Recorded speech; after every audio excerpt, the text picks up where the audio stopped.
تمام صحابہ میں سب سے لمبی عمر جن کو ملی، اور وہ صحابی ہیں حضرت سلمان فارسی رضی اللہ تعالیٰ۔ یاد، یہ سب باتیں ہمیں پتہ ہونی چاہیے۔ 250 سال کے قریب آپ کی عمر تھی، اور آپ نے جس طرح اللہ کے نبی کو تلاش کیا ہے نا، جس طرح ایمان ان کو ملا، جس طرح نبی پاک کا ساتھ ملا، جس طرح وہ پیارے آقا کے پاس پہنچے، یہ لمبی داستان ہے۔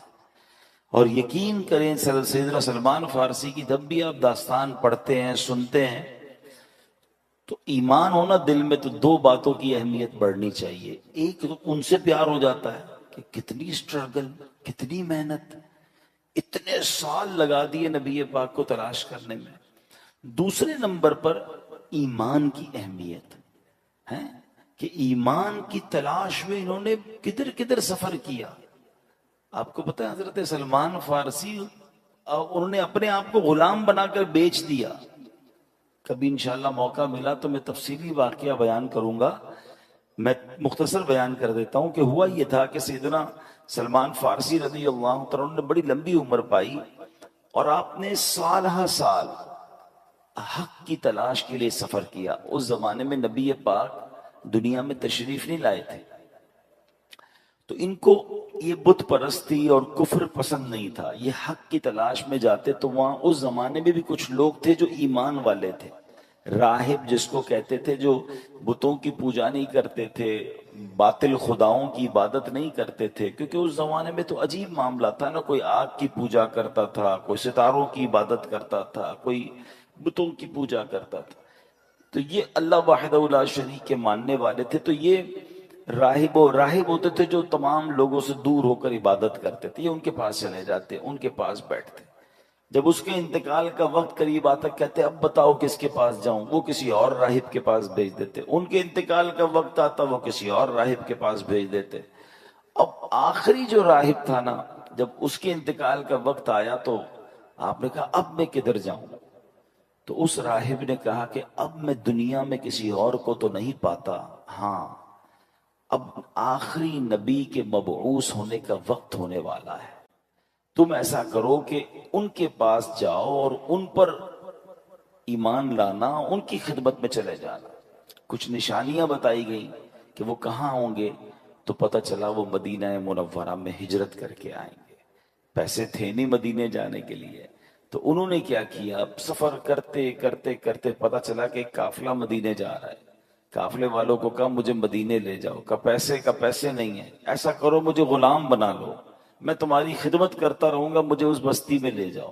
اپنے آپ کو بیچ دیا اور مدینے پہنچے۔ پھر بہت وہاں پر باغ میں کھجوریں اٹھاتے تھے اور محنت کرتے تھے، پانی کے ڈول اٹھاتے تھے، آپ کی کمر میں یوں سمجھے کہ بڑی تکلیفیں اٹھائیں، اور آخر کار جناب رسول اللہ صلی اللہ تعالیٰ علیہ وسلم کے پاس پہنچ گئے۔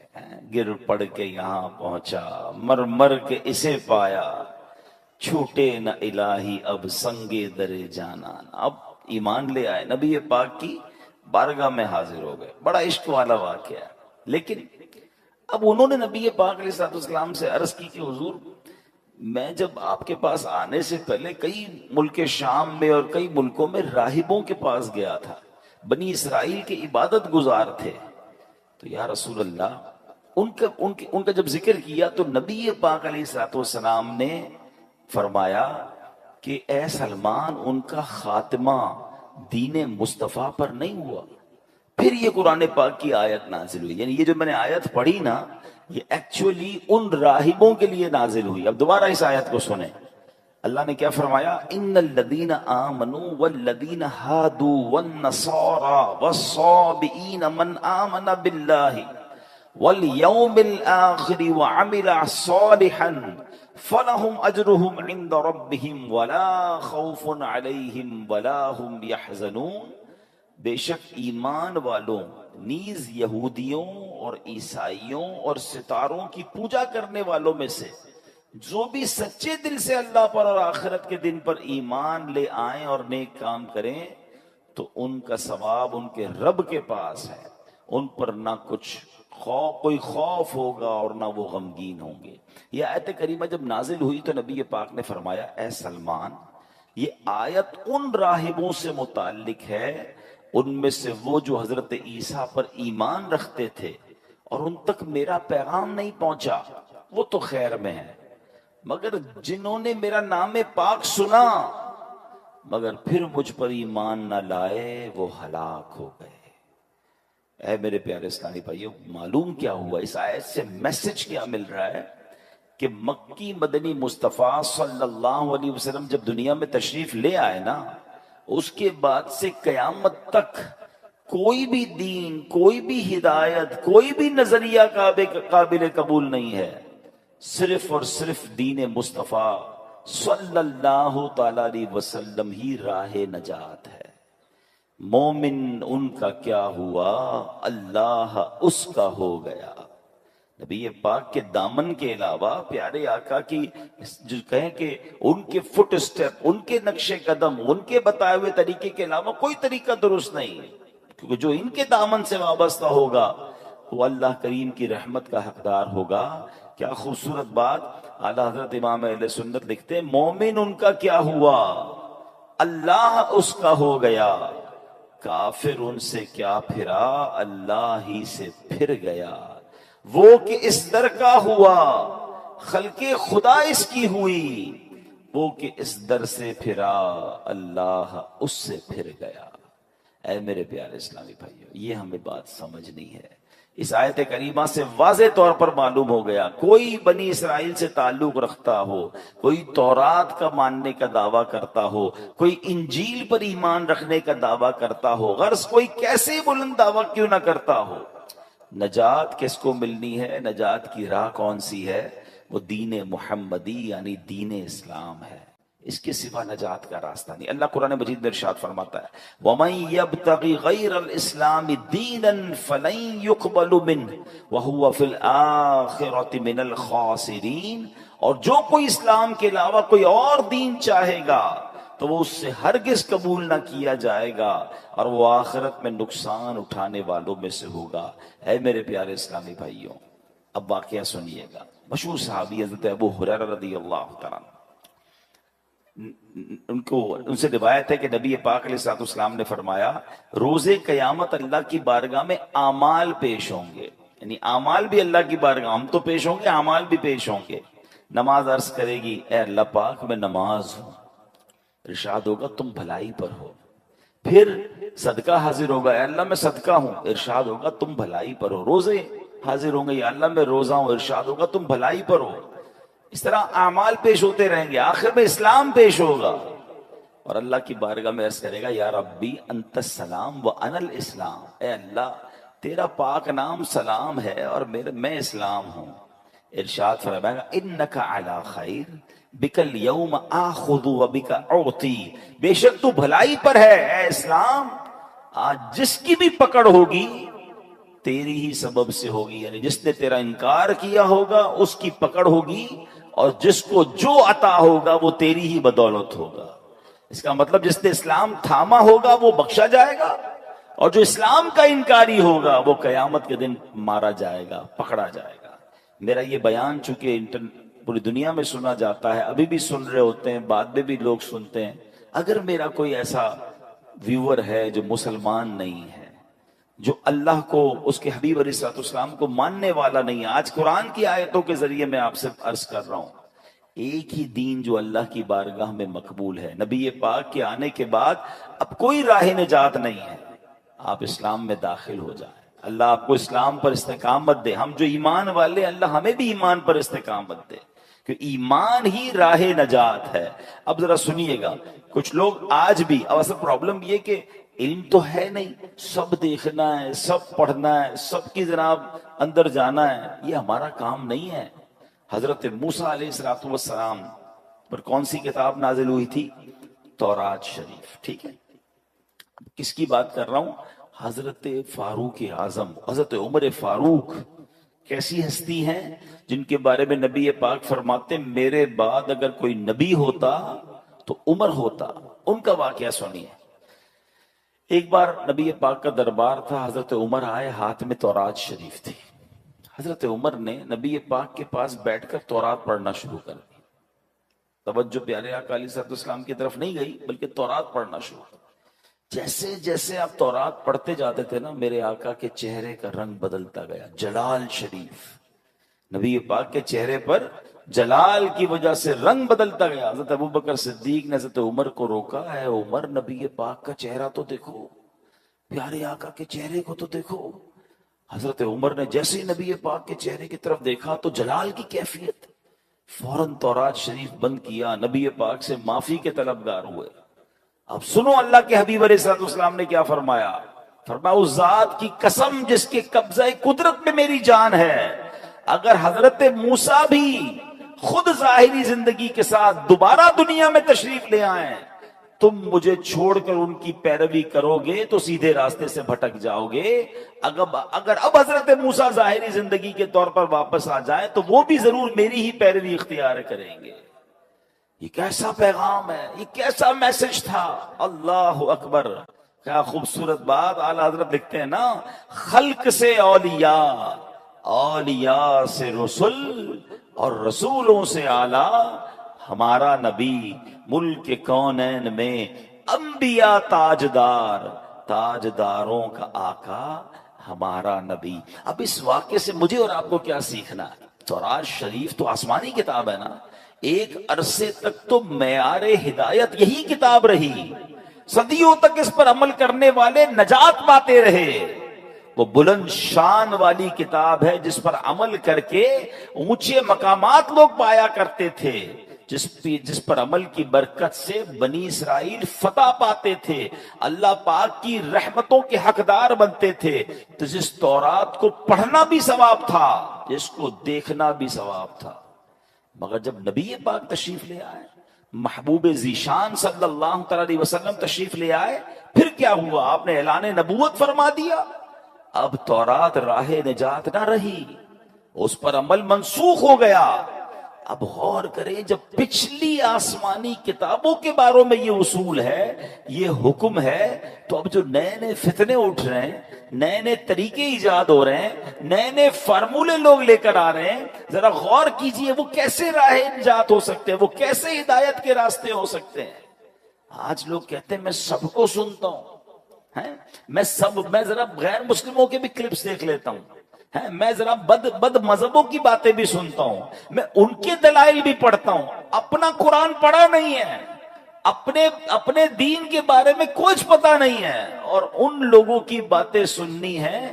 مجھے بتاؤ ہم سے کتنا زیادہ حضرت عمر کا علم ہوگا؟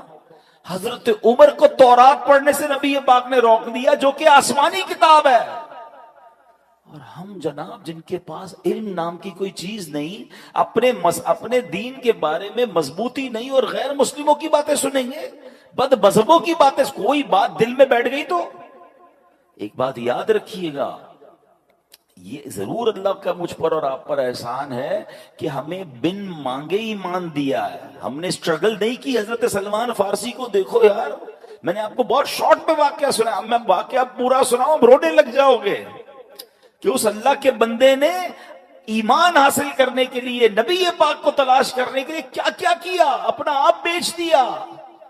میں نے اور آپ نے کیا کیا؟ ہم تو پیدا ہی مسلمان گھرانے میں ہوئے، بغیر مانگے۔ اللہ نے کتنی بڑی مہربانی کی، پیدا ہوتے ہی سب سے پہلی آواز کیا سنی ہمارے کانوں نے؟ اللہ اکبر، اللہ اکبر، میرے ماں باپ مسلمان، میرے گھر میں اسلام۔ اللہ، کبھی سوچو اگر میں اور آپ کسی اور غیر مسلم خاندان میں پیدا ہو جاتے تو کدھر جاتے؟ کیا نہیں ہو سکتے تھے؟ کیا آج دنیا میں عیسائیوں کے بچے پیدا نہیں ہوتے؟ غیر مسلموں کے گھر میں بچے پیدا نہیں ہوتے؟ مجھے کیوں مسلمان گھرانے میں اللہ نے پیدا کیا بن مانگے؟ یہ کتنا بڑا اللہ کا احسان ہے۔ اچھا پھر ایک اور احسان، چلے ایمان والا بنایا، اللہ کی بڑی مہربانی ہے، اللہ تیرا شکر، مگر مجھے حضرت موسیٰ کا امتی بھی تو بنا سکتا تھا، حضرت عیسیٰ کا امتی بھی تو بنا سکتا تھا، اس زمانے میں بھی تو لوگ پیدا ہوئے تھے، یہ میں آخری نبی علیہ الصلوۃ والسلام کی امت میں پیدا ہو گیا، یہ کتنی بڑی مہربانی ہے۔ میں خدا کی قسم صحیح بتاؤں نا، صرف میں اور آپ ساری زندگی اسی بات کا شکر ادا کرتے جائیں تو زندگی ختم ہو جائے، شکر ادا نہیں ہو سکتا۔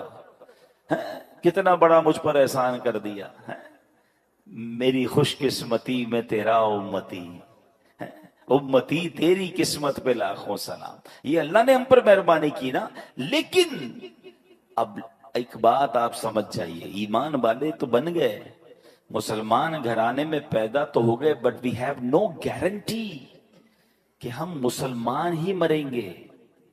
ہاں، ایمان بندہ قبول بھی کر سکتا ہے، اور بدقسمتی سے بدبختی غالب آ جائے تو اس کا ایمان اس سے چھن بھی سکتا ہے. ایمان کی فکر کرنی ہے، ایمان کی حفاظت کی دعائیں کرنی ہے. پوری دنیا میں آج کہا جاتا ہے کہ سب سے زیادہ جو موسٹ گروئنگ ریلیجن ہے نا، سب سے زیادہ پھیلنے والا مذہب اسلام ہے. بہت اچھی بات ہے، مگر مسلمان بھی غیر مسلم ہوتے ہیں. اس کی بھی ہمیں فکر کرنی ہے، دعائیں کرنی ہیں. تو اس یہ کیسے ہو سکتا ہے؟ جب آپ سب کی سنیں گے، آپ غیر مسلموں کو بھی سنیں گے، آپ بد مذہبوں کو بھی سنیں گے، آپ ان سے دوستیاں لگائیں گے، کیا پتا ان کی کون سی بات. اب تو سنا ہے، پتہ نہیں، میں مذہبوں کے نام نہیں لیتا، مگر مختلف تہواروں میں مسلمانوں کے بچے جا رہے ہیں، آپس میں تحفے دیے جاتے ہیں. بھئی تحفہ کیوں آیا؟ تو فلاں مذہب والوں کی عید ہے، فلاں مذہب والوں کا تہوار ہے. ہم مسلمان کلمہ پڑھنے والے، جو بندہ میرے رب کو نہ مانے، میرے نبی کو نہ مانے، میں ان کے تہواروں میں کیسے شرکت کر سکتا ہوں؟ اپنے ایمان کو مضبوط رکھو، ورنہ یہی ایمان کے ضائع ہونے کا سبب ہے. میں آخر میں بتاؤں گا، علماء نے کچھ اسباب بھی لکھے ہیں جس کی وجہ سے ایمان ضائع ہو سکتا ہے. مگر ایمان کتنی بڑی نعمت ہے، اللہ اکبر. ایک بزرگ ہیں حضرت ابراہیم آجری رحمت اللہ تعالی، ایک دن آپ تندور جلا رہے تھے. اتنے میں بنی اسرائیل سے تعلق رکھنے والا ایک غیر مسلم وہاں آ گیا. آپ نے اسے اسلام کی دعوت دیتے ہوئے فرمایا، اسلم فلا تدخل النار، یعنی مسلمان ہو جا، جہنم کی آگ سے بچ جائے گا.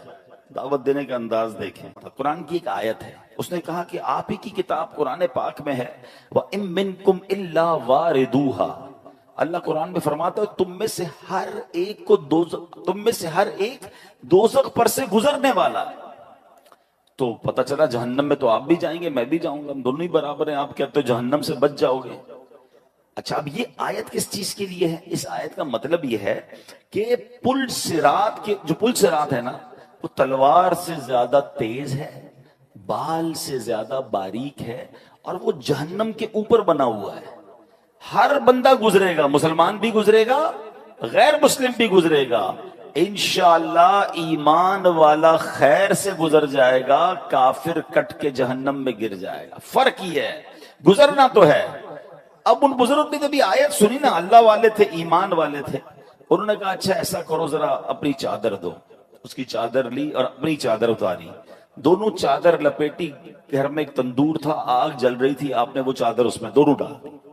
تھوڑی دیر بعد خود تندور کے اندر اترے اور چادر باہر نکالی، دونوں چادریں لپٹی ہوئی تھیں. غیر مسلم کی چادر جل کر راکھ ہو گئی، ان کی چادر ویسی سلامت. خود تندور میں اترے، واپس آئے، آگ نے اثر نہیں کیا. کہ یہ فرق ہے، آگ میں غیر ایمان مسلمان بھی جائے گا، ایمان والا بھی جائے گا. انشاءاللہ جہنم کی آگ ایمان والے کو کچھ نہیں کہے گی. یہ دیکھنا تھا وہ غیر مسلم کلمہ پڑھ کر مسلمان ہو گیا. تو یہ فرق ہے. ایمان ہوا انشاءاللہ، انشاءاللہ ایمان سلامت لے کر جانا ہے نا. اچھا، یہی بات اللہ نے قرآن میں فرمائی. Try to understand. جب ہم اس طرح کی باتیں کرتے ہیں نا تو لوگ کہتے ہیں یار یہ پتہ نہیں کیسے کہہ رہے ہیں ایمان جا سکتا ہے، اللہ نے مسلمان بنا دیا اب تو گارنٹی ایمان والے ہو گئے. نہیں، اللہ کے نبی کی دعائیں ہیں. پیارے آقا دعا کیا کرتے، یا مقلب القلوب ثبت قلبی علی دینک. کیا مطلب ہوا اس کا؟ دلوں کو پھیرنے والے، میرے دل کو اپنے دین پر ثابت قدمی عطا فرما. کون دعا کر رہا ہے؟ جس کے صدقے ایمان ملا ہے. پڑھتے ہو نا نعت میں شعر، تیرے صدقے میں آقا سارے جہاں کو دین ملا. وہ دعا کر رہے ہیں ہماری تربیت کے لیے کہ دل بدلتا ہے. اے اللہ دل سلامت رکھیو، ایمان لے کر جانا ہے. اچھا، قرآن میں رب نے فرمایا نا، یا ایھا الذین آمنوا اتقوا اللہ حق تقاتہ ولا تموتن الا وانتم مسلمون. اے ایمان والو، اللہ سے ڈرو جیسا ڈرنے کا حق ہے، اور نہیں مرنا مگر مسلمان. یعنی ایمان لے کر مرنا، کہیں غیر مسلم مت مر جانا. قرآن کا یہ پیغام بتا رہا ہے کہ ایمان والا بھی بے ایمان ہو سکتا ہے، ایمان والے کا بھی ایمان چھن سکتا ہے. تو اے میرے پیارے اسلامی بھائیوں، آج سمجھنا یہ ہے کہ اپنے ایمان کی حفاظت کرنی ہے. ایمان ہے تو سب کچھ ہے. نبی پاک کی راہ کے علاوہ، پیارے آقا کے طریقے کے علاوہ کوئی طریقہ نہیں جو راہ نجات ہو. ادھر ادھر لیفٹ رائٹ نہیں جانا ہے. اپنے ایمان پر، اپنے دین سے محبت بھی کریں. انفارچونیٹلی ایسا بھی ہو گیا جو خاص طور پہ غیر مسلموں ملکوں میں رہتے ہیں، یہ ذرا بہت زیادہ ایلیٹ کلاس ماڈرن طبقے میں جانا آنا ہے، ہمیں بھی پتا ہے. وہ ادھر جا کے اپنے آپ کو مسلمان کہتے ہوئے شرما رہے ہوتے ہیں، اپنے اسلامی طریقوں پر عمل کرتے ہوئے شرما رہے ہوتے ہیں.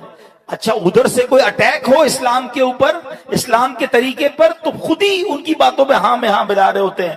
ہاں جناب یہ کچھ بات مجھے بھی سمجھ نہیں آتی. تف ہے تم پر، اپنے ایمان، اپنے قرآنی حکم پر، نبی پاک کے طریقے پر آپ خود ڈگمگا رہے ہو.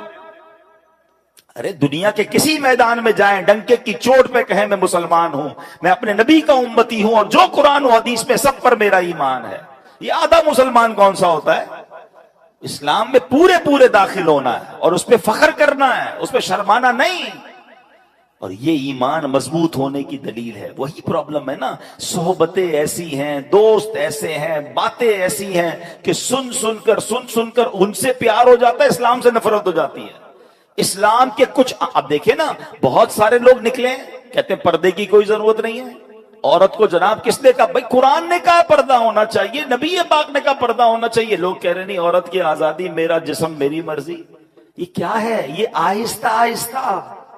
ہم نہیں کہتے عورتوں کے ساتھ ظلم. اسلام جتنا عورتوں کے حقوق بیان کرتا ہے دنیا میں کون بیان کرتا ہے؟ ماں کے قدموں تلے جنت ہے. بہن کے حقوق بیان کیے، بیوی کے حقوق بیان کیے، بلکہ نبی پاک نے تو یہاں تک فرمایا تم میں بہترین وہ ہے جو اپنی گھر کی عورتوں کے ساتھ بہترین ہے. اس سے زیادہ کون سا مذہب عورتوں کے حقوق بیان کرتا ہے کہ ہمیں کہتے ہیں عورتوں کے ساتھ اچھے سلوک کرنا ہے، اسلام سکھاتا ہے. مگر یہاں یہ پرابلم نہیں ہے. یہاں ایکچولی آہستہ آہستہ اسلام دل سے نکالنا ہے، قرآن دل سے نکالنا ہے. حدیث یہ ایک بات نہیں، ایسی بہت ساری باتیں آئیں گی، آپ پڑھتے جائیں. کچھ آتے ہیں دانشور کے نام پر جو ٹی وی پہ آئیں گے، سوشل میڈیا پہ آئیں گے اور آپ کو سمجھائیں گے کہ قرآن کی یہ بات ٹھیک نہیں ہے، اس پہ عمل نہیں کرنا چاہیے، اس کا مطلب تو کچھ اور ہے. یہ پلاننگز ہیں. اور قرآن نے کیا کہا کہ اللہ اور اس کے رسول کے پر جو ایمان لائے گا، اللہ پر جو ایمان لائے گا وہی نجات پانا ہے، اس کے علاوہ نجات نہیں ہے. اے میرے پیارے اسلامی بھائیوں، اگر ہمیں بچنا ہے جہنم کی آگ سے، ہمیں بچنا ہے آخرت کے عذاب سے، تو اپنے ایمان کی حفاظت کرنی ہے. ایک بار نبی پاک علیہ الصلوۃ والسلام، دیکھیں پیارے آقا کی کیا شان. اس زمانے میں نبی پاک نے سمجھایا، ایسا لگتا ہے یہ آج کے لیے کیسی پیاری بات ہے. پیارے آقا نے ایک سیدھی لکیر کھینچی، پھر ایک رائٹ سائڈ پہ لکیر کھینچی، اور پھر لیفٹ سائڈ پہ خط لکیریں بنائی، اور پھر درمیان والی لکیر پر ہاتھ رکھ کر کیا فرمایا؟ دائیں بائیں والی لکیروں پر فرمایا ہادہی سبل الشیطان، یہ شیطان کے راستے ہیں.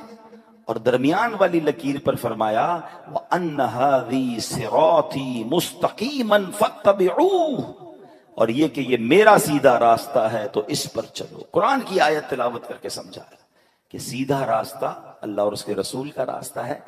امام ابو محمد رحمت اللہ تعالی علیہ فرماتے 3 عبادت گزار لوگ تھے، زاہد تھے، حج پر گئے اور جاتے جاتے راستے میں غیر مسلموں کی بستی میں قیام کیا. اب ان تینوں میں سے ایک کی نظر ایک غیر مسلم لڑکی پر پڑی جو بڑی خوبصورت تھی. اس کی طرف اس کا دل مائل ہو گیا. پہلے کے زمانے میں قافلے اونٹوں پر، گھوڑوں پر بہت لمبا سفر ہوتا تھا. اب صبح ہوئی تو سفر کا وقت ہے، اس نے کہا دونوں کو اگر تم جاؤ میں ذرا پیچھے آتا ہوں. وہ دونوں تو حج پہ روانہ ہو گئے. یہ بندہ اسی بستی میں رک گیا. اس عورت کی طرف اس کا دل آ گیا. عورت سے اس نے بات کی کہ میں تم سے شادی کرنا چاہتا ہوں. تو عورت نے کہا کہ میرے والد سے بات کرو. والد کے پاس گیا. والد نے کہا اس کا مہر دو. کہا مہر کیا ہے؟ کہا مہر بہت بھاری ہے. کہا بتائیے میں مہر دے دوں گا.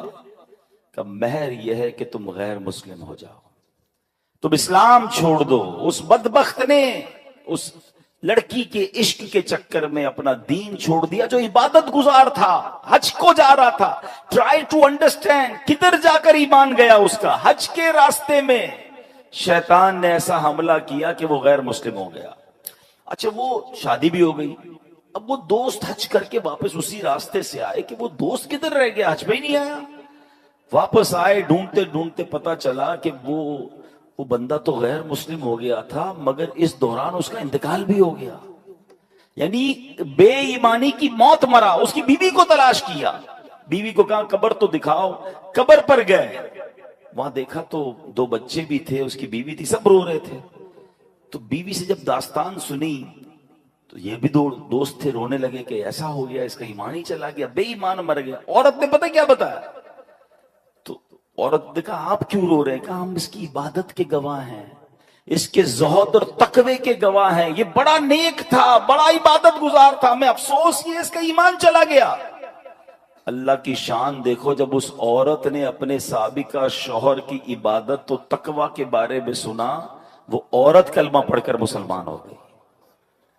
ہائے ہائے ہائے، یہ اللہ کی خفیہ تدبیر ہے کہ جس عورت کی وجہ سے اس نے ایمان ختم کیا، وہ عورت مسلمان ہو گئی، مگر اس عبادت گزار کا خاتمہ ایمان پر نہیں ہوا. ہم اللہ سے آج جمعے کے دن اس کے گھر میں بیٹھ کر دعا کرتے ہیں، اللہ ہمارے ایمان کی حفاظت رکھنا. اے اللہ ہمیں مرتے وقت کلمہ نصیب فرما، ہمیں برے خاتمے سے بچا. اے اللہ جب قبر میں جائیں اللہ ایمان سلامت لے کر جائیں. یہ دعائیں کرتے رہیں، مال سلامت رہے، کاروبار سلامت رہے، بچے سلامت رہے. پتہ نہیں کتنی دعائیں کرتے ہیں. میں نہیں کہتا نہ کرو، مگر ایمان کی بھی تو دعا کرو نا. سب سے بڑھ کر تو ایمان ہے.